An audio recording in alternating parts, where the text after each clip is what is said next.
Welcome to Nasdaq Trade Talks. I'm Jill Malandrino, Global Markets Reporter at Nasdaq. Joining me at the market site in Times Square, New York City, we have Bill Brennan. He's the CEO of Nasdaq-listed Credo. We're going to learn how the company's solutions touch every connection in the data center. Bill, it's great to have you with us. Welcome to Market Site. Thank you very much. And before we get into the data center, tell us about Credo and the deep bench of industry veterans that you have. Sure. Credo was founded 13 years ago. And over the last 13 years, we've assembled an extremely experienced group of leaders. And more importantly, I'd say we have some of the best engineers on the planet, we think. So we feel very good about the 400 person team that we've put together. And you went public in January. Of course, it's been a challenging time in the markets for 2022. Tell us about that experience and how Credo has performed for its fiscal year.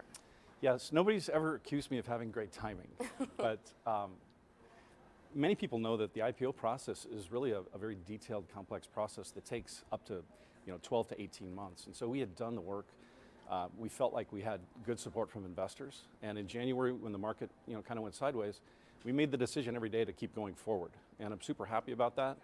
It was an important milestone for the company in a sense that it gives us a currency now to continue to fuel our growth. And we're just very pleased. Explain to us why Credo is a good investment and some of the trends that are within your industry. Sure. So if you look at the data infrastructure market overall, there's this explosion in data creation, in data analysis, and data consumption. That's driving the need for an exponential growth in connectivity speeds. And so if we look at hyperscale data centers, if we look at 5G infrastructure, high performance computing, storage, even consumer devices, everything is going faster. We believe, from an investment perspective, that we're in the early innings of a decade-plus macro trend towards faster connectivity. We're a pure-play connectivity company, so I think we're going to benefit greatly from these trends. Let's talk about the category that you created, active electrical cables. Explain that to me. Right.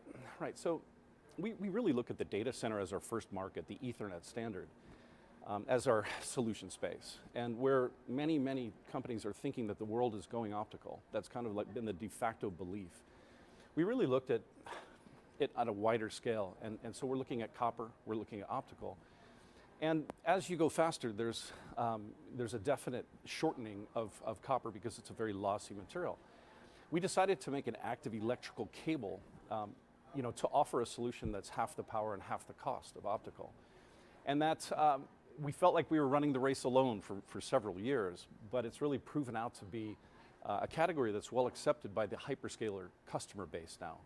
So yes, we were the pioneer of this product category. And it makes sense here from an energy perspective because we hear so much about that, how much this power consumes with energy, and whether you're thinking about it from an ESG perspective or just, look at what we're dealing with now with energy shortages and so forth. It just seems to make sense, and to your point before about timing. Oh, absolutely. So if you look at our core competence, it's really an architectural competence, and the key is really focusing on power. It's getting a lot more attention, of course, these days, and if you look at the amount of power that a data center consumes, it's absolutely massive if you combine it worldwide. And so when we think about every connection, if we can save power, in certain cases we're half the power of our competitors.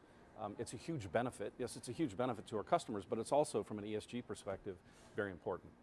All right, Bill, appreciate the insight. Thanks for joining us on Trade Talks, and thanks for joining me. I'm Jill Malandrino, Global Markets Reporter at Nasdaq. Thank you.